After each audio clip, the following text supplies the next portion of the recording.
Chapter 22, Humpty Dumpty, a bad egg. Damn that torpedo. Mike Waters scurries down the passageway toward the after torpedo room to check on the torpedo that went over. He knows he could be his head on the chopping block. Entering the compartment, Mike ducks his head while lifting one leg at a time through the 2-by-3-foot watertight door, like stepping through a small window. Billy stands just inside. "Hello, Mr. Waters." Mike ignores him and approaches Burke, who's working on the torpedo. "Petty Officer Burke, what's the status of that torpedo that went over?" "Just finishing the checks now, sir. I'll give you the rundown as soon as they're done." "Hurry up, will you?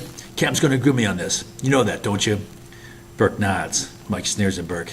He don't give a damn. Not his ass on the line. He turns to exit, but abruptly twists back. "Say, make sure you don't tell the captain directly. Tell me first. Got to keep the chain of command, you know." Burke nods and stares back, impassive. Mike scrutinizes Burke's eyes, looking for an indication he's onto him. He wants to inform the captain first, so he can filter and twist any information if need be. "Got that, Burke?" "Yes, sir." "Yeah, sure." On the way out, Mike stops to face Billy, but looks aside to avoid eye contact. "Hey, go. See what I told you? One way or another, you're always causing trouble. You're making me look bad." Billy looks down. "Yes, sir." "If you got hurt, it'd be your fault. You know that, right?" Again, Mike pounds a finger onto Billy's chest, this time harder. Billy staggers backward from the jab. "And then I'd explain it all to the captain and write another incident report, on top of the one I got to write for that damn torpedo." "Sorry, sir." "Yeah, you are sorry, all right. A sorry excuse for a sailor." He turns the exit, lowering his head to step through the watertight hatch. This time he doesn't duck enough, and his bulbous skull dings the top edge of the steel frame. A stab of pain shoots through his scalp. "Damn it!" Mumbling curses while rubbing the top of his egg-shaped head, Mike passes Francis Bacon, who stands just inside the maneuver room. "What are you staring at?" "Me? Nothing, sir." Mike glares at him. "You been listening the whole time?" "No, I was just—" Bacon looks around, searching, and then points randomly at the bulkhead. "You know, I was just—" He shakes a finger at the bulkhead, like scolding it. "You know, save it for some other sail." Mike stomps off and makes his way down the middle of two rows of large propulsion control panels and diesel engines, like wandering through the shrouded darkness of the Bavarian forest. Behind him, there's a sound like a repeating clap, like a fist pounding into a palm. He stops and turns. Bacon stands immediately behind him. "You following me?" "No, sir." "Yeah, you are." "No, He shakes a finger in the direction of the berthing compartment. "Just how do you think berthing to change?" Mike glares at him. "Change into what? You're already wearing dungarees." "No, this shirt." Bacon lifts an elbow and sniffs his armpit. "It's kind of ripe. You have to consider the welfare of my shipmates." "This clown's so full of crap." Mike sneers at Bacon, shakes his head, continues forward, and enters the berthing compartment. Bodenheimer and ladies stand in his way, blocking the passageway. "Make a hole, gentlemen." "Yes, sir." Bodenheimer squeezes his body against the rack to make room. Mike sidles sideways past Bodenheimer and lady. As he exits forward, he hears whispered murmurs behind him, followed by, "Pork rind! Cockroach!" He turns and charges back. "Who said that?" "Said what, sir?" says Bodenheimer with a blank expression, though with a faint glimmer in his eyes. "Pork rind and cockroach." Bodenheimer raises a hand like a schoolboy in class. "I said pork rind, but I can only speak for myself. But whoever said cockroach seemed to have a thick human accent, whatever that means." "You mean Cuban?" says lady. Bodenheimer and Bacon laugh. Lady looks at them with an amused grin. "That's it," snaps Mike with vehement eyes. "All three of you are on report." "What for?" asks Bacon. "Insubordination." "Insubordination?" Bodenheimer grimaces. "We're just talking about snacks for movie night." "Yeah, sure you are." "We are, sir," asserts Bodenheimer. "I love pork rinds, and lady here cuts in bacon. He's Cuban, and Cubans love deep-fried cockroaches. They eat them like popcorn." Bright-eyed lady nods eagerly. "That's right, sir." He mimics throwing a kernel into the air and catching it with his mouth. Then he turns to Mike and grins. Mike's hands clench, and he gasps rapid, shallow breaths. "You think I'm stupid?" "Nah, not us, sir," says Bacon. "You sarcastic son of a—" "That's it. I'm frying all three of you at Captain's mast." Mike counts with fingers. 1, you don't call him lady to an officer. It's Seaman Hernandez. 2, he points at Bodie. "You're Jewish, so you don't eat pork." 3, that cockamamie cockroach story is so stupid it's insulting. "Not as insulting as wasting the captain's time with all this," says Bodenheimer. "I bet he'll appreciate that." "Listen, smartass, don't underestimate me. One way or another, I'll make you pay." With eyes narrow, brows pulled down in the middle, upper lip lifted, Mike turns and stomps forward. He passes through the control room, then stops to look inside the officer's stateroom. Joshua's there, alone, changing from summer whites into khakis. He does his best to wipe away his scowl, then enters. "Hey, Josh," he says in a cheery voice. Josh returns to Mike. "Oh, hello." Mike pulls the door closed behind him. "So, how's it going, buddy?" Mike smiles, but it's not in his eyes. Huh. Not like Mike to pay me any attention, thinks Joshua. "I'm okay. How about yourself?" "Pretty good." Mike stares for a pregnant moment. He's rummaging for something to say. Mike looks down. You ready for this patrol?" "As ready as any, I suppose." "That's right," rushes Mike. "This will be our fourth patrol together. I guess that makes us compadres, comrades in arms. I guess." There's another silence. What's with him? He's searching again. "Say, I know it seems I've been giving the cold shoulder all these months, but I've been meaning to get to know you." Mike glances sideways at Joshua. "Honest." "Thanks." "No sweat. So, how's everyone at home?" Strange, thinks Joshua, having never talked about family and friends with Mike. "Okay. How about yourself?" "All right, I guess. You got a girl back home?" "Yeah." "Got a picture of her?" Joshua pulls out his wallet, digs out a photo, and hands it to Mike. "Whoa, she's a real looker. You're a lucky guy." Joshua nods agreement. "Her name's Naomi. We met in church." "You know, Josh, we two are the most junior officers on board." That's an abrupt change in topic. Where's he going with this? "Yep, the only two ensigns." "That's right, the only two ensigns. So we gotta look out for each other." Mike puts a hand on top of Joshua's shoulder. "Right, bud?"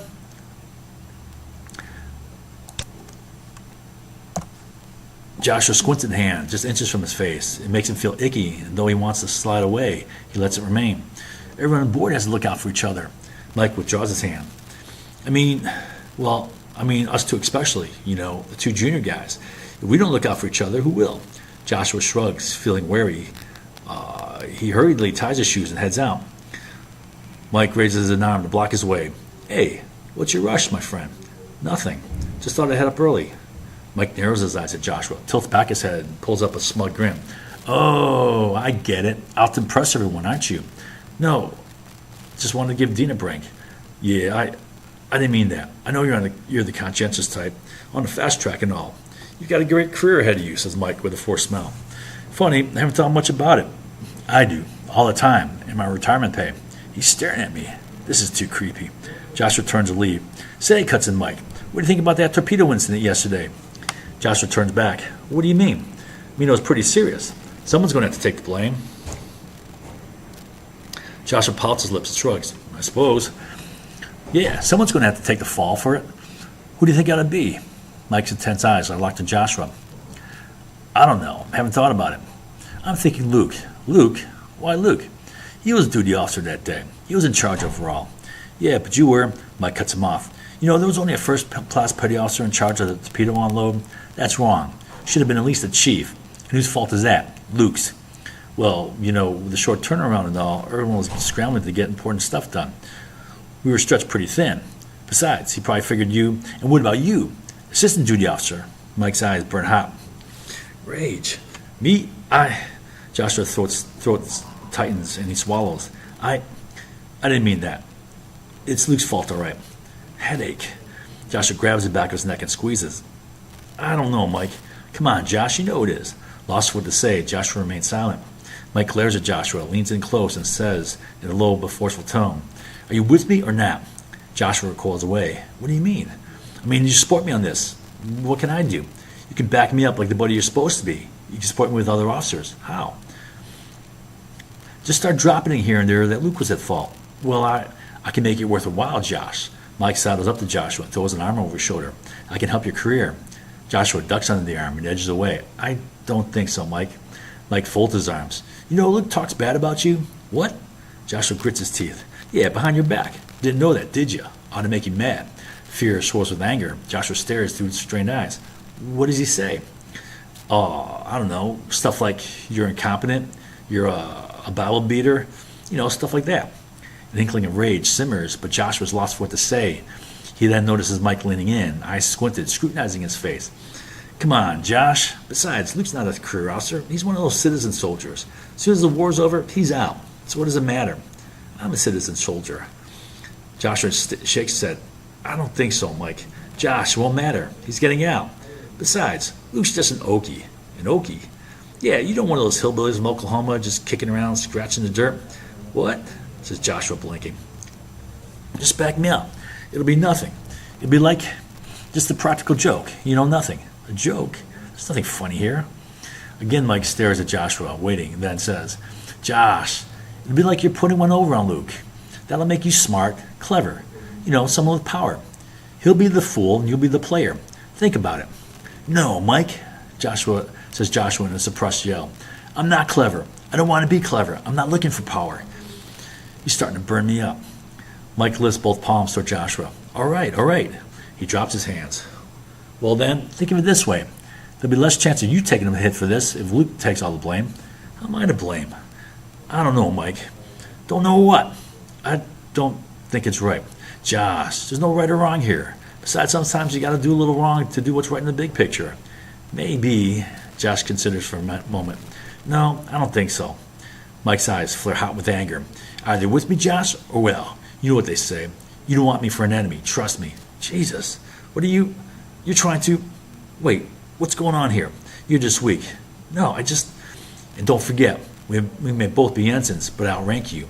I've been in for almost 2 years. And what about you? 7 or 8, maybe 8 months? 9. Plus, you're one of those 30-day wonders, my cuffs. Pulled you straight out the streets and cranked you through OCS in 30 days. Then sub school. Then bam, you're here. I was ROTC at Texas A&M for 4 years. So it's like I got 6 years in. What's your point? Point is, I know what I'm talking about. You got to trust me on this. Joshua wrinkles his nose, turns away, and starts towards the door. Mike heads him off. Say, remember that time you were talking bad about Steve? What? No. Joshua twists back. I was just joking. Didn't sound that way to me. Sounded like some nasty, mean stuff. Mike looks at Joshua sideways through squinted eyes and pulls up a thin grin. I like Steve. Joshua looks down, shaking his head. It'd be too bad if Steve found out, don't you think? I don't. Just remember, Josh, what goes around comes around. The door bursts open and Steve pops through, flashing his trademark wry grin. Hey, Mike, thought I'd find you here. Mike throws a cursory glance at Steve and then turns back to Joshua. Not put off by the snub, Steve says, help me out here, Mike. Mike scowls. How many ways can you cook an egg? Asks Steve. Mike sneers. What? Steve counts with his fingers. Let's see. There's hard-boiled, there's sunny side up, over easy, scrambled, there's Western omelet, Spanish omelet, chicken omelet, egg souffle, poached eggs, egg salad, egg foo young. Oh yeah, can't forget about deviled eggs. Now, there's one for you. Steve pumps his eyebrows at Mike. Mike doesn't respond. He keeps his back to Steve like throwing up a wall, but his nostrils flare and his back hunches as his shoulders pull forward. Continues Steve, if you and Seaman Bacon got together, you'd have a complete breakfast. All the nutrition to start your day. Again, Steve flashes his wry grin. Mike snaps around towards Steve. What's your point? Nothing. Just saying. Steve smiles and pushes up his round glasses. Oh, by the way, Captain wants to see you in the stateroom. Mike acknowledges it with a perfunctory nod and turns back to Joshua. Steve repeats firmly. He said, now, Mike. Mike's face turns white, and he rushes out, closing the door behind him. Steve moves beside Joshua and taps the light punch on his shoulder. You all right, Josh? Yeah. Good. See you in the funny papers. Steve tosses up his chin at Joshua in an approving nod and exits. Left alone, Joshua says to himself, what just happened here? Goodness, I feel filthy. I can't give in to evil. I can't give in to wicked human devices. He hurries to his locker, pulls out his Bible, opens the Psalms, and reads. Mike had exited in a rush and skirts O'Kane's stateroom. However, the fear that animated him now paralyzes him. Standing outside, he breathes heavy as his mind races. He tries to think of a plan, but with his thoughts clouded with panic, he comes up with nothing. He knows the captain's expecting him, can't keep him waiting. He lifts a trembling fist to knock, but it won't move. Mike knows there's no possible way this can go well, and he sees his precious retirement pay vanishing before him. Out of the corner of his eye, Mike glimpses an approaching figure. It's Bodenheimer. Not wanting to look weird, loitering outside the captain's stateroom, Mike immediately knocks. Request permission to enter. Enter. Mike steps in, snaps his heels together, and stands at rigid attention. O'Kane twists in his chair toward him. It's a simple, calm move, but it threatens Mike, and he staggers back a step. Oh, God, he looks angry. No! O'Kane glares at Mike. 2 men almost lost their lives today, and for what? Mike grabs his left ear and tugs at it. No excuse, sir, he says like a programmed response. Yeah, that's what they teach you to say, isn't it? Safety's got to be first, Ensign. O'Kane squints his eyes at Mike with a knowing look. That includes refueling operations as well. Mike lowers his left hand to cover his mouth. It says through fingers, Sir, you told me the antennas were a priority. Don't try to put it on me. I know what I said. I expect you to do what's right and safe. I expect you to use your head. No hot work during refueling or weapons unloads, and we're doing both. That's not just SOP. That's common sense. Mike feels dizzy, and he gasps rapid, shallow breaths. Slowly, he lowers his left hand to his side and reaches across his right to grab for the yellow band around his left wrist. He tugs and twists it. At first, Mike is unaware of what he's doing, but then he notices O'Kane focused on his left wrist, scrutinizing it, so he slowly withdraws his right hand while hiding his left behind his back. O'Kane continues, "You once told me you wanted to make the Navy your career. Well," he rocks his clenched jaw with disapproval. "It's not that you're trying too little or too hard. You're trying too hard for yourself." "Yes, sir." O'Kane stares contemplatively. "After this patrol, before we reach port, I want you to draft the ship's bill for topside safety during all import replenishment operations, then conduct training." "Aye, sir." Mike stands rigid, guts wrenching inside him. His left eyelid begins to twitch, and desperate to conceal his fear, Mike tries to suppress it, but he can't. Damn it, he's staring at it. "You know, I don't care if every captain you served under before you got here was an expedient, corner-cutting son of a..." Kane turns his head away from Mike, closes his eyes, sees the breath through his teeth, then turns back. "Under me, all you gotta do is determinedly do what is right, and do that boldly. That's it. It's that simple. But you need a moral compass." "He's squinting at me. That thing's trying to read me." "That is all." Kane turns back towards his desk to continue paperwork. Mike doesn't move. Think of something to say." "Sir, Luke was..." Kane twists fast. "No, you're not going to try that." Mike flinches as if slapped in the face. He shudders. All's lost for him. That was his last card to play. Desperate, he searches for something else to say, but finds nothing. Holding his salute all this time, Mike finally executes it, turns smartly, opens the door, then turns back for one last look at his captain. O'Kane is reaching up to the shelf, reaches up the shelf, shoves aside a teddy bear, grabs a notebook, then writes in it with angry, slashing pen strokes. "Damn it!" Mike exits, closes the door behind him. Lost and frozen, biting his lower lip, he stares ahead for a time. Which way? Which way? He looks to the left, then turns around and considers right, but then turns back and heads left.